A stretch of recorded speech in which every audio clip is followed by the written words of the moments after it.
Petrol diesel ధరల పెంపు నిరసిస్తూ సిపిఐ నేతలు ఆందోళన చేపట్టారు. ఆటోకు తాడు కట్టి లాగుతూ వినూత్నంగా నిరసన తెలిపారు. ఈ సందర్భంగా సిపిఐ జిల్లా కార్యవర్గ సభ్యుడు అందే అశోక్ మాట్లాడుతూ బీజేపీ ప్రభుత్వం ఇంధన ధరలు, నిత్యావసర వస్తువుల ధరలను పెంచి ప్రజలపై భారాన్ని మోపుతోందని విమర్శించారు. ఇంధన ధరలు పెరగడంతో రవాణా ఖర్చులు పెరిగి సామాన్యులు, రైతులు, కార్మికులు తీవ్ర ఇబ్బందులు ఎదుర్కొంటున్నారని ఆవేదన వ్యక్తం చేశారు. వెంటనే పెట్రోల్, డీజిల్ ధరలను తగ్గించాలని, లేకపోతే ఆందోళనలు మరింత ఉధృతం చేస్తామని హెచ్చరించారు.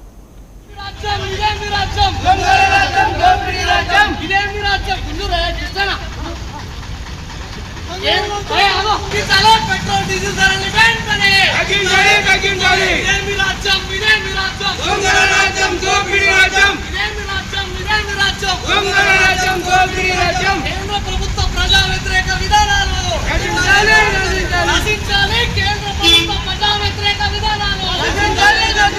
ఇదేమి రాజ్యం, ఇదేమి రాజ్యం, దొంగల రాజ్యం, దోపిడీ రాజ్యం, ఇదేమి రాజ్యం, ఇదేమి రాజ్యం, దొంగల రాజ్యం, దోపిడీ రాజ్యం, ఇదేమి రాజ్యం.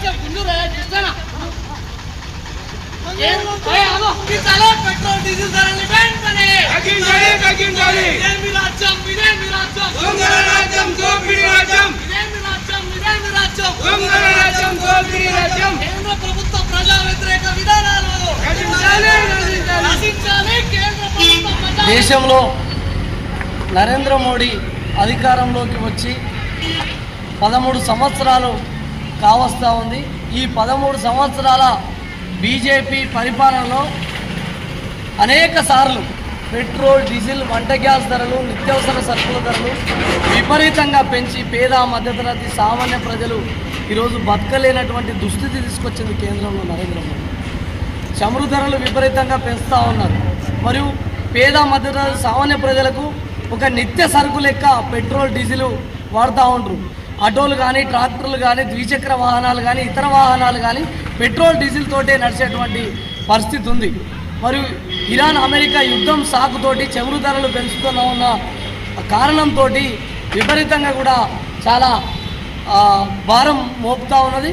వెంటనే ఈ నరేంద్ర మోడీకి పేద ప్రజల మీద, సామాన్య ప్రజల మీద చిత్తశుద్ధి ఉంటే వెంటనే పెంచినటువంటి పెట్రోల్, డీజిల్, వంట గ్యాస్ ధరలు బేషరతుగా తగ్గించి యథావిధిగా కొనసాగించాలని సందర్భంగా మేము బీజేపీ పార్టీని డిమాండ్ చేస్తున్నాం. లేదంటే భారత కమ్యూనిస్ట్ పార్టీ సిపిఐ ఆధ్వర్యంలో దేశవ్యాప్తంగా ఉద్యమిస్తామని సందర్భంగా హెచ్చరిస్తాం. దేశంలో నరేంద్ర మోడీ అధికారంలోకి వచ్చి